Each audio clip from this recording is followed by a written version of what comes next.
बार बार बोलते हैं कि अगर आपको एग्ज़ाम में 400 से ज़्यादा यानी कि 450, 480 इतना नंबर लाना है तो आप लोग चैनल को सब्सक्राइब करके बेल आइकन को दबा लीजिए, ताकि एग्ज़ाम के समय में जो वीवीआई क्वेश्चन अपलोड करेंगे उसका नोटिफिकेशन आपको मिल सके। तो चलिए पहला क्वेश्चन से वीडियो को स्टार्ट करते हैं। देखिए पहला प्रश्न कहता है कि हवा शब्द का लिंग निर्णय करें। दोस्तों हवा शब्द का लिंग निर्णय करें, यानी कि हवा कौन सा लिंग है। तो देखिए इसका लिंग निर्णय कैसे करेंगे। हवा बहती है, देखिए सेंटेंस बनाने की कोशिश करेंगे। हवा क्या होता है, बहती है, यानी कि हवा कौन सा लिंग है, तो स्त्रीलिंग है। तो हमारा उत्तर क्या हो जाएगा, ऑप्शन ये हो जाएगा स्त्रीलिंग। चलिए उसके बाद आइए अगला प्रश्न में। देखिए दूसरा प्रश्न कहता है कि नलिन विलोचन शर्मा का जन्म कब हुआ था। दोस्तों नलिन विलोचन शर्मा का जन्म कब हुआ था, तो हमारा उत्तर होगा 18 फरवरी 1916 ईस्वी को, यानी कि ऑप्शन ए हमारा बिल्कुल सही उत्तर है, 18 फरवरी 1916 ईस्वी को। चलिए उसके बाद आइए अगला प्रश्न में। देखिए तीसरा क्वेश्चन कहता है कि सेन साहब को कितनी लड़कियां हैं। दोस्तों सेन साहब की कितनी लड़कियां हैं, तो सेन साहब की 5 लड़कियां हैं और एक लड़का है जिसका नाम क्या है, खोखा है। तो यहाँ पर हमारा उत्तर क्या होगा, ऑप्शन डी होगा, 5 लड़कियां। चलिए उसके बाद आइए अगला प्रश्न में। देखिए कहता है कि अग्रजा शब्द में प्रत्यय है। दोस्तों अग्रजा शब्द में कौन सा प्रत्यय है, तो देखिए अग्रजा में आप प्रत्यय है। कौन सा प्रत्यय है, आप प्रत्यय है, यानी कि ऑप्शन डी हमारा बिल्कुल सही उत्तर है। चलिए उसके बाद आइए अगला प्रश्न में। देखिए कहता है कि मदन किसका बेटा है। दोस्तों मदन किसका बेटा है, तो मदन गिरधर लाल का बेटा है। किसका बेटा है, गिरधर लाल का। यानी कि अगर आप लोग कहानी बढ़िया से पढ़े होंगे तो आपको पता होगा ये सब प्रश्न आपको याद करने का ज़रूरत नहीं है। कहानी सिर्फ समझ लीजिए, पढ़ लीजिए, ये सब क्वेश्चन है वो ऑटोमेटिक क्लियर हो जाएगा। चलिए उसके बाद आइए अगला प्रश्न। देखिए छठा प्रश्न बहुत ही इंपॉर्टेंट है, तो इसको आप लोग अच्छी तरह से समझ लीजिए और इसको रट लीजिए। देखिए कहता है कि महारानी विक्टोरिया के द्वारा नाइट की उपाधि प्रदान की गई थी। यानी कि महारानी विक्टोरिया के द्वारा नाइट की उपाधि किसे प्रदान की गई थी। तो देखिए आपको ऑप्शन दिया हुआ ए में यतीन्द्र मिश्र को, बी है मैक्स मुलर को, सी है महात्मा गांधी को और डी है भवानी शंकर त्रिवेदी को। तो देखिए महारानी विक्टोरिया के द्वारा नाइट की उपाधि किसे प्रदान की गई थी, मैक्स मुलर को प्रदान की गई थी। हमारा उस उत्तर क्या हो जाएगा, ऑप्शन बी सही है। चलिए उसके बाद आइए अगला प्रश्न में। देखिए सातवां क्वेश्चन कहता है कि हिंदी कविता में प्रबंधवाद के प्रवर्तक कौन है। दोस्तों हिंदी कविता में प्रबंधवाद के प्रवर्तक कौन है, तो ऑप्शन आपको दिया हुआ है मैक्स मुलर, बी है नलिन विलोचन शर्मा, सी है अशोक वाजपेयी और डी है अमरकांत। तो देखिए प्रबंधवाद के प्रवर्तक कौन है, तो नलिन विलोचन शर्मा है, यानी कि ऑप्शन बी हमारा बिल्कुल सही आंसर है। चलिए उसके बाद आइए अगला सवाल। देखिए कहता है कि आत्मसात शब्द में प्रत्यय है, यानी कि आत्मसात शब्द में कौन सा प्रत्यय है, तो इसमें सात प्रत्यय है, यानी कि ऑप्शन ए हमारा बिल्कुल सही आंसर होगा। चलिए उसके बाद आइए अगला प्रश्न में। देखिए नौवां क्वेश्चन बहुत ही इंपॉर्टेंट है। कहता है कि विचार और वितर्क किस लेखक की रचना है। दोस्तों विचार और वितर्क किस लेखक की रचना है, बहुत ही इंपॉर्टेंट क्वेश्चन है। तो इसका जो सही आंसर है वह है हजारी प्रसाद द्विवेदी की, यानी कि ऑप्शन ए इसका बिल्कुल सही आंसर है। चलिए उसके बाद आइए अगला प्रश्न में। देखिए कहता है कि नाखून बार बार काटते रहना अलंकृत करते रहना निरूपित करता है, यानी कि नाखून को बार बार काटते रहना और अलंकृत करते रहना यह किसको निरूपित करता है। तो ऑप्शन ए दिया हुआ है सौंदर्य बोध और सांस्कृतिक चेतना का, बी दिया हुआ है सुंदरता बढ़ाने का, सी है अच्छे व्यवहार का और डी है सुंदरता और स्वास्थ्य पर ध्यान देने का। तो देखिए इसका जो आंसर होगा वो हो जाएगा सौंदर्य बोध और संस्कृति चेतना का, यानी कि ऑप्शन ए हमारा सही उत्तर है। चलिए उसके बाद देखिए अगला प्रश्न। देखिए 11वां क्वेश्चन कहता है कि घृणा शब्द का विलोम है। दोस्तों घृणा शब्द का विलोम क्या होगा, प्रेम, यानी कि ऑप्शन बी हमारा बिल्कुल सही उत्तर है। और दोस्तों एक बात और, अगर आप लोगों को वीडियो पसंद आ रहा है तो वीडियो को लाइक ज़रूर कीजिए। इस पर हम 10,000 लाइक का टारगेट रखते हैं, तो जल्दी से इस टारगेट को पूरा कीजिए, वीडियो को ज़रूर लाइक कीजिए, क्योंकि आप एक वीडियो लाइक करने में आपका कुछ भी समय ज़्यादा समय लॉस नहीं होगा। आप लोग वीडियो को लाइक कीजिए, हमको मोटिवेशन मिलता है वीडियो बनाने के लिए, तो आप लोग वीडियो को लाइक ज़रूर कीजिए। चलिए उसके बाद आइए अगला प्रश्न में। देखिए 12वां सवाल बहुत ही इंपॉर्टेंट है। देखिए कहता है कि भीमराव अंबेडकर के विख्यात भाषण इनहिलेशन ऑफ कास्ट का हिंदी रूपांतरण किसने किया? दोस्तों, जो भीमराव अंबेडकर साहब का जो भाषण है इनहिलेशन ऑफ कास्ट, इसका हिंदी में रूपांतरण किसने किया था? तो ललई सिंह यादव ने किया था। हमारा उत्तर क्या हो जाएगा? ऑप्शन बी हो जाएगा। चलिए उसके बाद आइए अगला प्रश्न में। देखिएगा था कि कुल 4 आदमी हैं, रेखांकित शब्द कौन पदबंध है? दोस्तों इसमें पदबंध बताना है। तो देखिए कुल 4 आदमी हैं, तो 4 क्या बता रहा है कि विशेषता बतला रहा है, यानी कि विशेषण पदबंध है। ऑप्शन ए हमारा, सॉरी ऑप्शन बी हमारा सही उत्तर है। चलिए उसके बाद आइए अगला प्रश्न में। देखिए कहता है कि उसने अपने मित्र का पुस्तकालय खरीदा। वाक्य कहता है कि उसने अपने मित्र का पुस्तकालय खरीदा। देखिए ये कौन सा वाक्य है? तो देखिए ऑप्शन दिया हुआ, ए में मिश्र वाक्य, बी है सरल वाक्य, सी है संयुक्त वाक्य और डी इनमें से कोई नहीं। तो देखिए कहता है उसने अपने मित्र का पुस्तकालय खरीदा, यह सरल वाक्य है, यानी कि ऑप्शन बी हमारा सही उत्तर होगा। उसके बाद आइए अगला प्रश्न में। देखिए कहता है कि नक्षत्र लोक किस लेखक की कृति है? दोस्तों नक्षत्र लोक यह जो कृति है वो किस लेखक की है? तो गुणाकर मूल्य की है, यानी कि ऑप्शन बी हमारा सही उत्तर होगा। चलिए उसके बाद देखिए अगला प्रश्न, बहुत ही इंपॉर्टेंट प्रश्न है। कहता है कि जिसकी उपमा दी जाए के लिए एक शब्द है, यानी कि यहाँ पर अनेक शब्दों के लिए एक शब्द पूछा गया है, यानी कि जिसकी उपमा दी जाए तो उसको कहता है उपमेय, और जिसकी उपमा न दी जाए उसको कहता है अनुपमा। चलिए उसके बाद देखिए कहता है कि मराठी भाषा की लिपि क्या है? दोस्तों मराठी भाषा कौन सी लिपि में लिखी जाती है? तो मराठी, हिंदी ये सब जो भाषा है वो देवनागरी लिपि में लिखी जाती है। तो हमारा उत्तर क्या हो जाएगा? ऑप्शन डी हो जाएगा। चलिए उसके बाद आइए अगला प्रश्न में। देखिए कहता है कि धारा नगरी के कौन परमार शासक विद्यानुरागी थे? दोस्तों कहता है कि धारा नगरी के कौन परमार शासक विद्यानुरागी थे? तो आप लोग जानते होंगे, इस कहानी पढ़ना है भोज के बारे में, यानी कि ऑप्शन बी हमारा बिल्कुल सही उत्तर होगा। चलिए उसके बाद आइए अगला प्रश्न। देखिए कहता है कि महाविद्यालय नामक कहानी संग्रह किसकी रचना है? यानी कि महाविद्यालय नामक जो कहानी संग्रह है यह किसकी रचना है? तो यह विनोद कुमार शुक्ल की रचना है, यानी कि ऑप्शन सी हमारा बिल्कुल सही आंसर होगा, विनोद कुमार शुक्ल। चलिए उसके बाद आइए अगला प्रश्न में। देखिए 20वां सवाल कहता है कि बहादुर की माँ गुस्से से पागल क्यों हो गई थी? दोस्तों बहादुर की माँ गुस्से से पागल क्यों हो गई थी? तो देखिए यहाँ पे क्या होता है कि बहादुर जो रहता है वो जो घर में भैंस रहता है उसको बहुत मारता है। इसी कारण से जो बहादुर की माँ देखती है तो वह बहुत गुस्सा हो जाती है और बहादुर को पीट देती है, इसलिए बहादुर भाग जाता है। यानी कि गुस्सा होने का कारण क्या था? तो बहादुर ने भैंस को मारा था। चलिए उसके बाद आइए अगला प्रश्न में। देखिए 21वां क्वेश्चन बहुत ही इंपॉर्टेंट क्वेश्चन है। देखिए कहता है कि किसने सोवियत संघ पर आक्रमण किया? दोस्तों सोवियत संघ पर आक्रमण किसने किया? आपको ऑप्शन दिया हुआ महारानी विक्टोरिया, बी है हिटलर, सी है पुतिन और डी है लेनिन। तो देखिए सोवियत संघ पर आक्रमण किसने किया था? तो हिटलर ने किया था। इसको आप याद रखिए, बहुत ही इंपॉर्टेंट क्वेश्चन है और ये सब प्रश्न आपके कंपटीशन एग्जाम में भी पूछे जाते हैं, तो आप लोग प्रश्न को अच्छी तरह से याद कर लीजिए। चलिए उसके बाद आइए अगला प्रश्न में। देखिए कहता है यदि मनुष्य परिस्थितियों का नियामक नहीं है तो परिस्थितियां भी मनुष्य की। उसके बाद आपको बताना है, ऑप्शन ए नियामक है, बी में नियामक नहीं है, सी सुरक्षा नहीं है, डी आवश्यकता नहीं है। तो देखिए यहाँ पे एक कहानी में क्या होता है कि कहा जाता है कि मनुष्य परिस्थितियों का नियामक नहीं है तो परिस्थितियां भी मनुष्य का नियामक नहीं है, यानी कि ऑप्शन बी हमारा यहाँ पर बिल्कुल सही आंसर होगा। चलिए उसके बाद आइए अगला क्वेश्चन बहुत ही इंपॉर्टेंट है और कहता है कि गुदड़ी का लाल मुहावरे का अर्थ। दोस्तों गुदड़ी का लाल होना मुहावरे का अर्थ क्या है?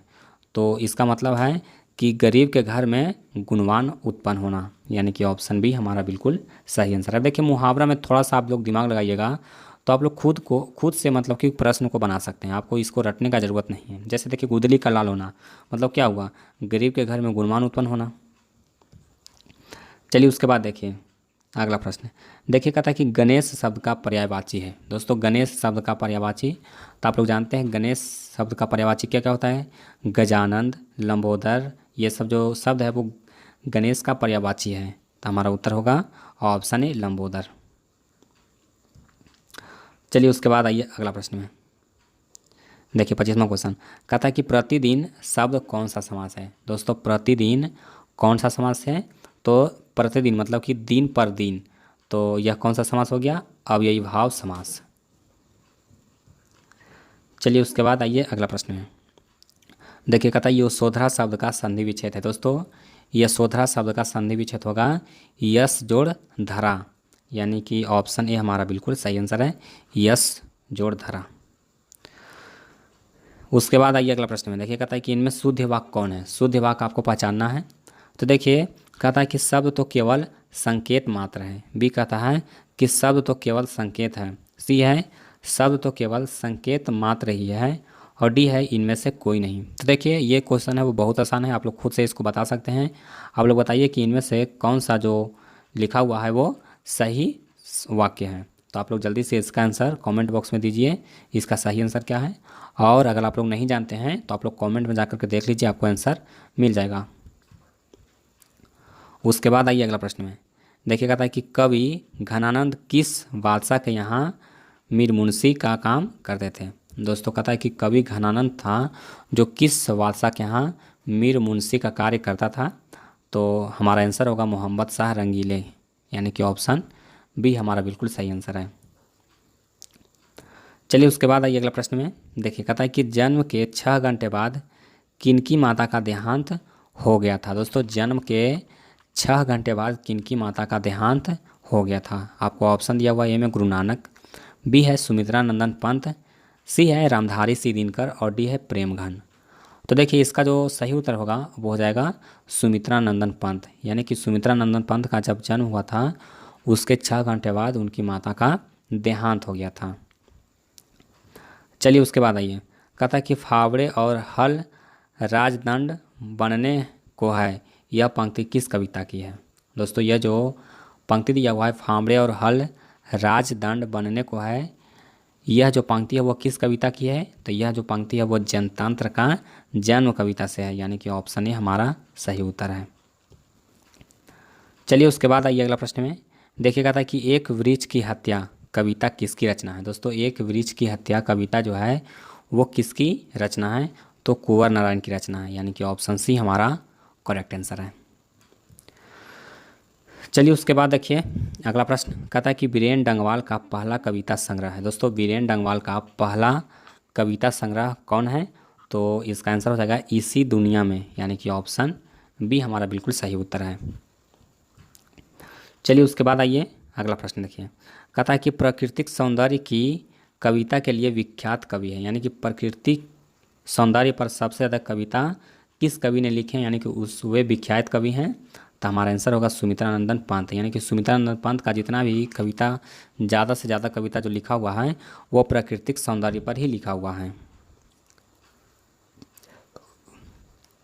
चलिए उसके बाद आइए अगला क्वेश्चन में। देखिए 34वां सवाल कहता है कि किस कवि ने वर्णाश्रम व्यवस्था और कर्मकांड का विरोध करके निर्गुण ब्रह्मा की भक्ति का प्रचार किया। तो इसका जो सही उत्तर होगा वो हो जाएगा गुरु नानक ने, यानी कि गुरु नानक ने वर्णाश्रम और कर्मकांड का विरोध करके निर्गुण ब्रह्मा की भक्ति का प्रचार किया था। चलिए उसके बाद आइए नेक्स्ट क्वेश्चन में। देखिए कहता है कि नगर संवेदना के कवि हैं, यानी कि नगर संवेदना किस कवि के द्वारा लिखा गया है, तो कुंवर नारायण के द्वारा लिखा गया है। बहुत ही इंपॉर्टेंट क्वेश्चन है, हमारा उत्तर क्या होगा, ऑप्शन सी होगा। उसके बाद आइए अगला प्रश्न में। देखिए कहता है कि दुर्दांत मानवीय विभीषिका का चित्रण करने वाली कविता है। दोस्तों दुर्दांत मानवीय विभीषिका का चित्रण करने वाले कविता कौन है, तो हिरोशिमा है, ऑप्शन ए हमारा बिल्कुल सही उत्तर है। चलिए उसके बाद आइए अगला प्रश्न में। देखिए 37वां क्वेश्चन बहुत ही इंपॉर्टेंट प्रश्न है।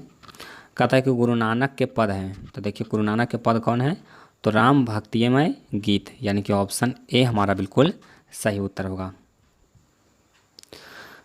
चलिए कहता है कि रसखान द्वारा कृष्ण लीला का गान किया गया। रसखान द्वारा कृष्ण लीला का गान किया गया वो किस में किया गया, तो ऑप्शन ए दिया हुआ पदों में, बी है घनाछरी में, सी है दोहों में और डी है सवैयों में। तो देखिए इसका जो आंसर होगा वो होगा घनाछरी में, यानी कि ऑप्शन बी हमारा सही उत्तर है। चलिए उसके बाद आइए अगला प्रश्न में। देखिए कहता है कि कवि प्रेमघन द्वारा अधिकांश काव्य रचना किस भाषा में की गई है? दोस्तों, कवि प्रेमघन द्वारा अधिकांश काव्य रचना किस भाषा में की गई है? तो जो सबसे ज़्यादा किस भाषा में किया गया है? तो ब्रज भाषा और अवधि में। तो ऑप्शन बी हमारा सही उत्तर होगा। चलिए उसके बाद आइए, कहता है कि स्वर्ण किरण किस कविता की रचना है? दोस्तों, किस कवि की रचना है? स्वर्ण किरण है वो किस कवि की रचना है? तो ये भी सुमित्रा नंदन पंत की रचना है, यानी कि ऑप्शन सी हमारा करेक्ट आंसर है। उसके बाद आइए अगला प्रश्न में, देखिए कहता है कि आत्मजयी नामक प्रबंध काव्य किस कवि द्वारा लिखा गया है? तो इसका जो आंसर होगा वो हो जाएगा कुंवर नारायण के द्वारा, यानी कि ऑप्शन सी इसका भी सही उत्तर है। चलिए, कहता है कि आधुनिक साहित्य में एक प्रमुख प्रतिभा थे। कौन एक प्रमुख प्रतिभा थे?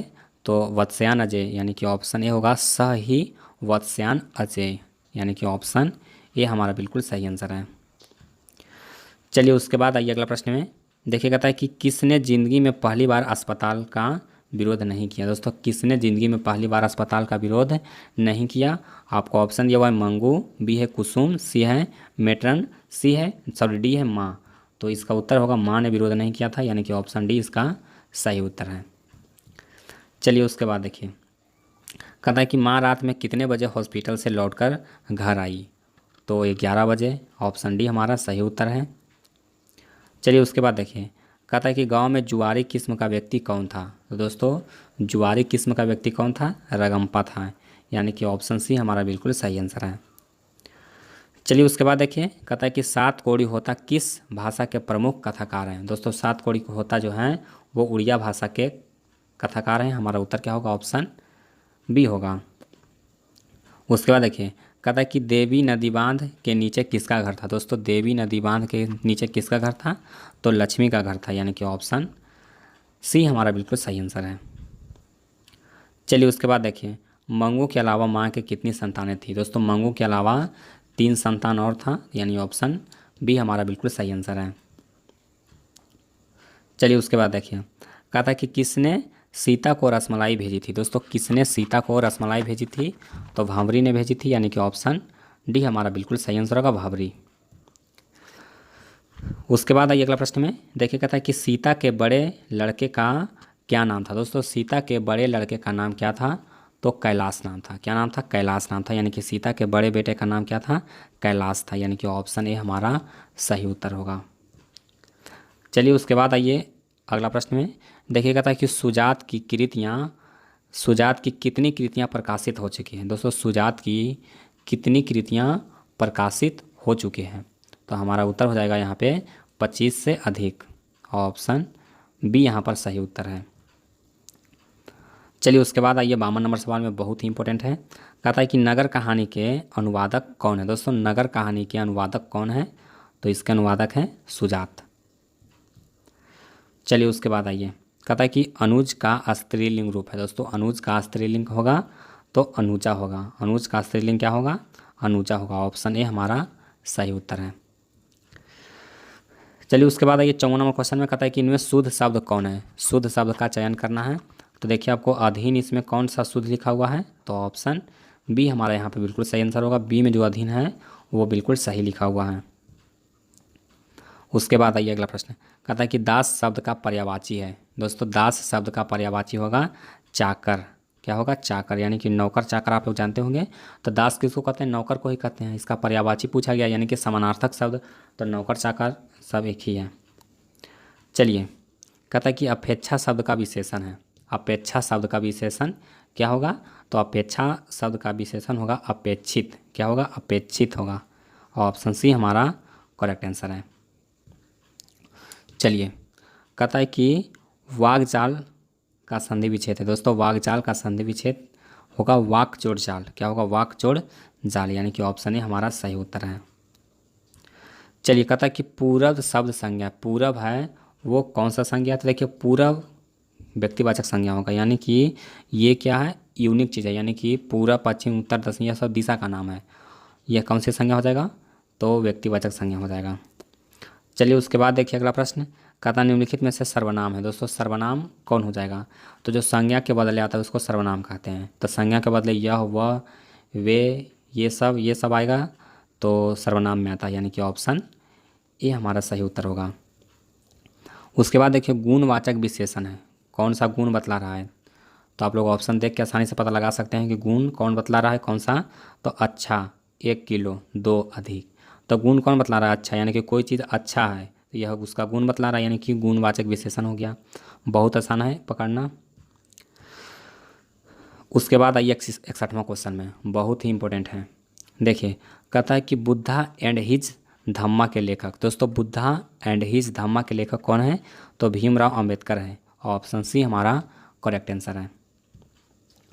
चलिए उसके बाद देखिए कहता है कि गिरधर लाल सेन साहब की फैक्ट्री में क्या था। दोस्तों जो गिरधर लाल था, यानी कि मदन का जो पिता है वो गिरधर लाल, सेन साहब के फैक्ट्री में क्या था? तो वो कौन सा पद पर था? तो वह किरानी था। सेन साहब के फैक्ट्री में क्या था? किरानी था। चलिए उसके बाद आइए अगला प्रश्न में। देखिए 63वां क्वेश्चन बहुत ही इंपॉर्टेंट है। देखिए कहता है कि मनुष्य की पशुता को जितनी बार भी काट दो वह मरना नहीं जानती, यह पंक्ति किस शीर्षक पाठ की है? तो यह हो जाएगा नाखून क्यों बढ़ते हैं। बहुत आसान सवाल है, इसको आप लोग पढ़ के समझ में आ रहा होगा। उसके बाद देखिए अगला प्रश्न, देखिए 64 नंबर सवाल।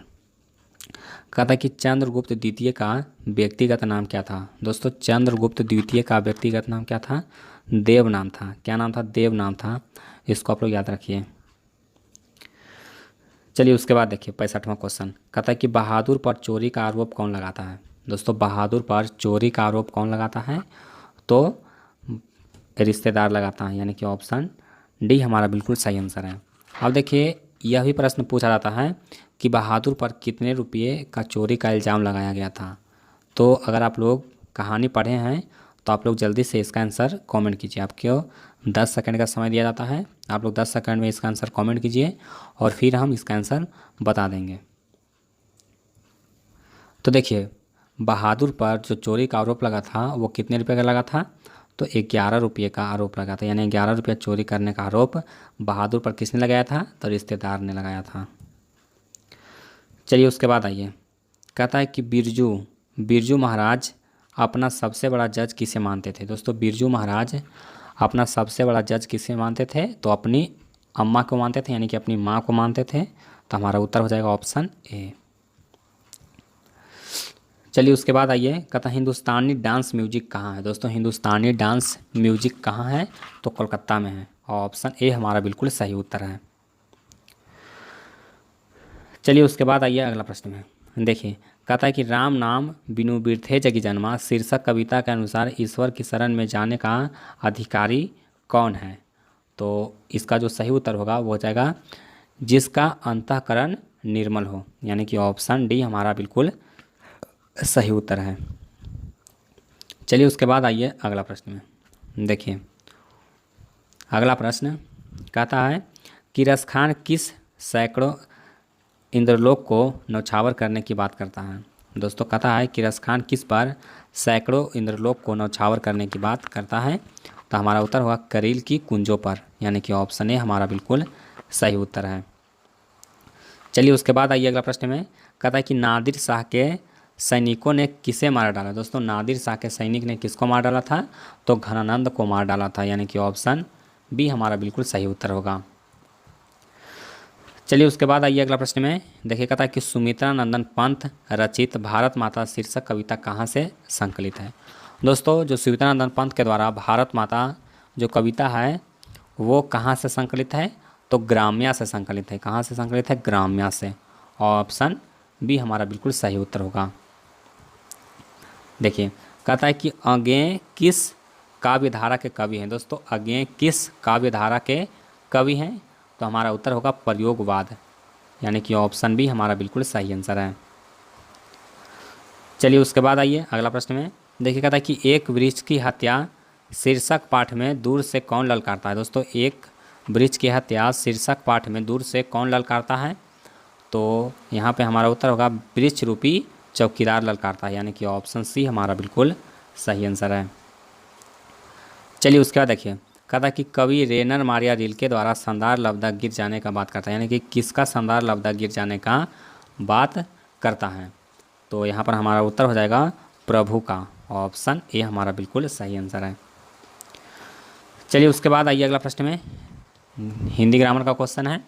देखिए कहता है कि ख का उच्चारण स्थान क्या है दोस्तों। ख तो देखिए क कंठ, ख भी कंठ, यानी कि जितना क ख ग घ ये सब है वो इसका उच्चारण स्थान कहाँ है, कंठ है। चलिए उसके बाद आइए नेक्स्ट क्वेश्चन में। कहता है कि सरोज शब्द का संधि विच्छेद है दोस्तों। सरोज शब्द का संधि विच्छेद कौन हो जाएगा, तो सरह जोड़ ज हो जाएगा। ऑप्शन सी हमारा सही आंसर है, सरह जोड़ जड़ ज। चलिए उसके बाद देखिए इनमें शुद्ध शब्द है क्षमा, चिन्ह, छत्र और गणित। तो इसमें शुद्ध कौन लिखा हुआ है, तो देखिए इसमें जो शुद्ध लिखा हुआ है वो गणित लिखा हुआ, आप लोग जानते हैं। आप लोग देख को ही लग रहा था, यहाँ इसको देखिए आपको लगेगा कि यही शब्द है वो शुद्ध लिखा हुआ है। चिन्ह देखिए, चिन्ह जो होता है वो किस तरह से लिखा था, ची न और ह में इस तरह से रहता है, चिन्ह इस तरह से लिखा था। चलिए उसके बाद आइए कहता है कि सिंधु शब्द कौन सा संज्ञा है दोस्तों। सिंधु, तो सिंधु क्या है, एक नदी है और ये नदी का नाम है, यानी कि यह व्यक्तिवाचक संज्ञा है। तो ऑप्शन ए हमारा बिल्कुल सही उत्तर होगा। चलिए उसके बाद आइए अगला प्रश्न में। देखिए कहता है कि नियम शब्द का स्त्रीलिंग नियम शब्द का लिंग निर्णय करें। देखिए नियम का लिंग निर्णय करेंगे तो क्या है, नियम बनता है, यानी कि नियम को तोड़ दिया। कैसा कौन सा शब्द हो गया, पुल्लिंग हो गया, यानी कि ऑप्शन ए हमारा बिल्कुल सही आंसर होगा। नियम का पालन करो, इसको देखिए लिंग निर्णय कैसे करेंगे, नियम का पालन करना चाहिए, यानी कि यह कौन सा लिंग हो गया, पुल्लिंग हो गया। उसके बाद आइए अगला प्रश्न में। कहता है कि सभापति का स्त्रीलिंग रूप है दोस्तों। सभापति का स्त्रीलिंग रूप कौन सा होगा, सभानेत्री हो जाएगा। क्या हो जाएगा, सभानेत्री, यानी कि ऑप्शन बी हमारा बिल्कुल सही उत्तर है। उसके बाद आइए अगला प्रश्न में। कहता है कि मैं कल दिल्ली जाऊंगा कौन काल है दोस्तों। मैं कल दिल्ली जाऊंगा, यानी कि यह भविष्य काल है, फ्यूचर टेंस है। हमारा उत्तर क्या होगा, ऑप्शन सी होगा। उसके बाद ये कहता है कि गृह प्रवेश कौन समास है दोस्तों। गृह प्रवेश कौन सा समास है, तो यह तत्पुरुष समास है, यानी कि ऑप्शन सी हमारा बिल्कुल सही आंसर है। उसके बाद आइए अगला प्रश्न में। देखिए कहता है सुख शब्द का पर्यायवाची है दोस्तों। सुख शब्द का पर्यायवाची कौन होगा, तो सुख का पर्यायवाची होगा प्रसन्नता, प्रसन्नता, यानी कि ऑप्शन बी हमारा सही उत्तर है। चलिए कहता है कि छूत का विलोम है दोस्तों। छूत का विलोम क्या हो जाएगा, अछूत। छूत का विलोम क्या होगा, अछूत होगा। चलिए उसके बाद आइए अगला प्रश्न में। कहता है कि दांत काटी रोटी मुहावरे का अर्थ है दोस्तों। दांत काटी रोटी का मुहावरे का अर्थ क्या होता है, गहरी दोस्ती। क्या होता है, गहरी दोस्ती, यानी कि ऑप्शन बी हमारा सही उत्तर है। चलिए उसके बाद देखिए कहता है कि उग्रा शब्द का विलोम है दोस्तों। उग्रा शब्द का विलोम क्या होगा, तो उग्रा शब्द का विलोम होगा सौम्य। क्या होगा, सौम्य। चलिए कहता है कि श्याम सुंदर कौन समास है दोस्तों। श्याम सुंदर कौन समास है, तो यह कर्मधारय समास है। कौन सा समास है, कर्मधारय समास है। उसके बाद आइए अगला प्रश्न में। कहता है इनमें कौन तत्सम है दोस्तों। तत्सम किसको कहते हैं, तो देखिए तत्सम इसमें कौन है, तो लोटा, कटोरा, कर्पूरी और कोयल। तो देखिए इसका आंसर हो जाएगा ऑप्शन सी। अब आप लोग बताइए कि तत्सम किसे कहते हैं। आप लोग डिफिनेशन जानते हैं तो आप लोग कमेंट बॉक्स में इसका जवाब दे सकते हैं। चलिए उसके बाद आइए कहता है कि अंधों में काना राजा लोकोती का अर्थ है, यानी कि अंधों में काना राजा, ये जो लोकोती प्रचलित है इसका मतलब क्या होता है, इसका मतलब होता है मूर्खों में कुछ पढ़ा लिखा व्यक्ति, यानी कि ऑप्शन ए हमारा सही उत्तर है। चलिए उसके बाद आइए अगला प्रश्न। कहता है कि सादर का विलोम है दोस्तों। सादर का विलोम क्या होता है, तो सादर का विलोम होता है निरादर, यानी कि ऑप्शन बी हमारा सही उत्तर है।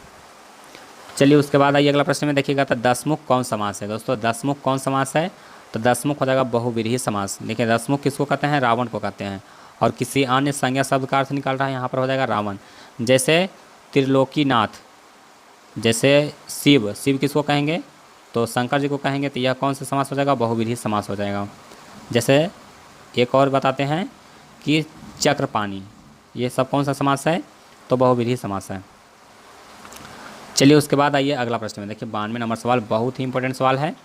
देखिए कहता है कि अपनों से बड़ों का आदर करना उचित है, किस सर्वनाम का उदाहरण है। यह निजवाचक सर्वनाम का उदाहरण है, यानी कि ऑप्शन सी हमारा बिल्कुल सही आंसर होगा।